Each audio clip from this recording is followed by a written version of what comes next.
Всем здравствуйте! Вот сегодня у нас в гостях пришел Аркадий Аркадьевич Назаров, основатель риэлторской компании «Правовой центр недвижимости». И сегодня он расскажет нам свою историю начала своего бизнеса. Расскажите, Аркадий, с чего начали свой бизнес в сфере недвижимости? А, Бизнес, правовой центр недвижимости я основал в 2014 году. Идея вообще пришла от того, что я работал в банке ипотечным специалистом.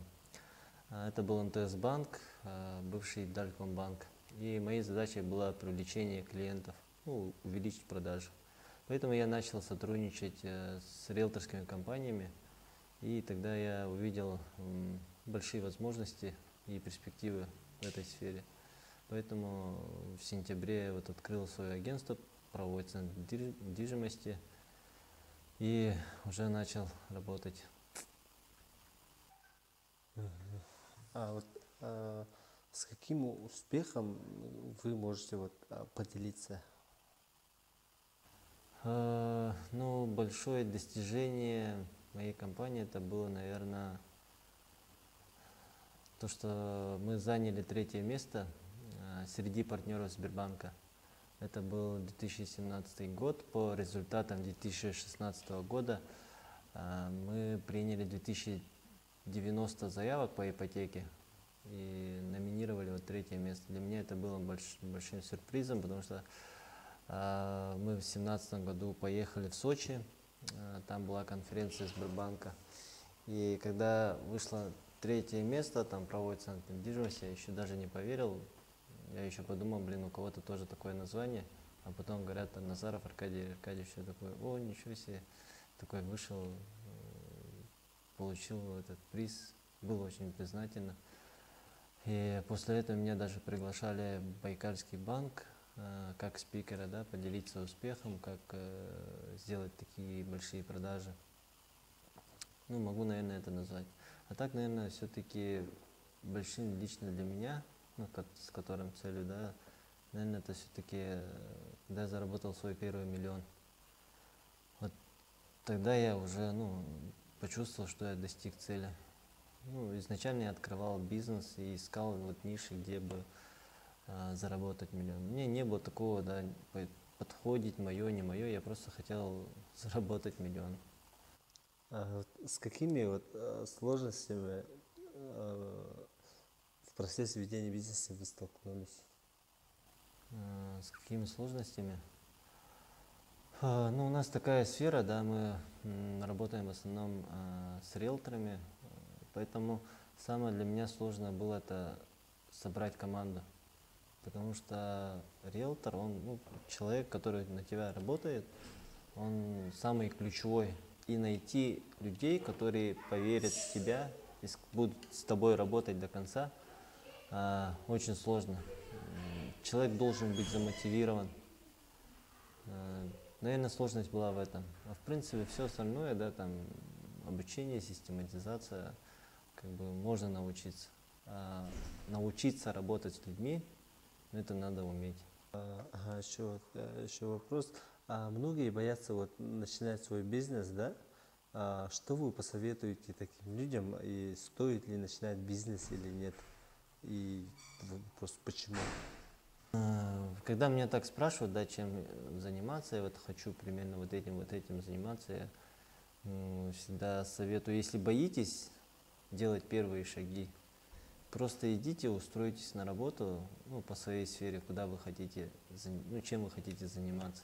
Если вы хотите открыть кафе, идите просто устройтесь работником, без разницы, кем будет, потому что вы все равно поймете, как эта система работает. Потому что со стороны всегда кажется, что хорошая ниша и можно на этом нормально делать деньги. А когда ты начинаешь заниматься этим, ты начинаешь понимать, оказывается, не такая уж и прибыльное дело, и я не хочу этим заниматься всю жизнь.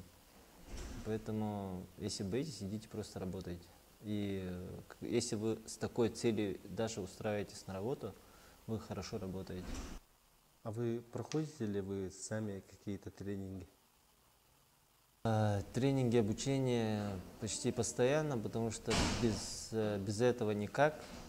Тем более сейчас век информации, когда очень много чему обучается, постоянно технологии развиваются и становится все сложнее и сложнее конкурировать. Поэтому если вы не развиваетесь, не обучаете, не проходите тренинги, вы можете просто не быть конкурентоспособными. Ну, из тренингов я хочу сказать вот бизнес-молодость, который я проходил, он мне сильно помог. В том плане я проходил интенсив и коуч, я там научился именно считать. Потому что вы должны уметь считать, если вы не умеете считать, но вы будете делать бизнес ради делания бизнеса. То есть мы все-таки в первую очередь открываем бизнес, чтобы зарабатывать деньги. Ну, то есть должны знать, сколько у вас, какая целевая аудитория, сколько человек приходит, сколько звонков идут, сколько там конвертируется в сделки, какой у вас средний чек, какие у вас расходы. Если вы это все не знаете, ну, можете реально прогадать и уйти в минус. Что бы вы посоветовали самому себе, если вы вернулись в тот момент, когда начали вот свой бизнес? Наверное, не бояться, потому что я немножко себя ограничивал.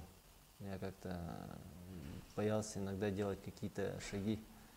То есть у меня мышление было такое ограниченное, я думал слишком узко. Надо было немножко обширно, глобально думать. Не ставить цель миллион, да, почему не 10 миллионов, не 100, да, там.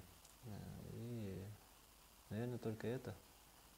Можете вот посоветовать какую-нибудь книгу и почему именно ее? Да, книги постоянно читаю, но я читаю в основном по психологии, по маркетингу и биографии люблю читать. Вообще, если вы не читали книгу, да, «По велению Чингисхана», почему я посоветую эту книгу? Потому что это была самая первая книга, из-за которой я начал вообще читать.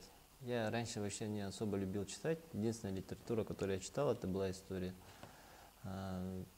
И когда вот я прочитал это два тома, да, там, «По велению Чингисхана», и меня сильно смотивировало, вот, как он завоевывал, как он строил систему, да, буквально за пару лет он завоевал вообще весь мир. Ну, это круто. А вот что вы посоветуете вот начинающим предпринимателям? Начинающим предпринимателям, которые уже начали заниматься бизнесом. Если вы уже начали заниматься бизнесом, то надо идти до конца, потому что в любой нише можно сделать хорошие деньги. Если вы нашли свою нишу, да, которым вам нравится это делать, вы с радостью приходите на работу, там, на работу, говорю, в офис, да, себе там производство, надо развиваться и постоянно надо искать какие-то новые направления в своем бизнесе, потому что в одном бизнесе есть куча направлений, да, которые вы можете расширить. Для этого вы лучше посмотрите там в центральных городах, как работает именно по вашей нише, там в других странах, как работают. От этого уже можете брать какие-то идеи. Может, вы просто свой бизнес можете не видеть какие-то возможности. А когда вот вы общаетесь, там, смотрите, как у них это работает, вы это можете здесь применить. Потому что мы все-таки живем в Якутске, тут отдаленно, и какие-то развития у нас немножко с задержкой приходят. Поэтому просто будьте первыми, постоянно изучайте что-то новое и развивайтесь. Тогда вы будете всегда первым.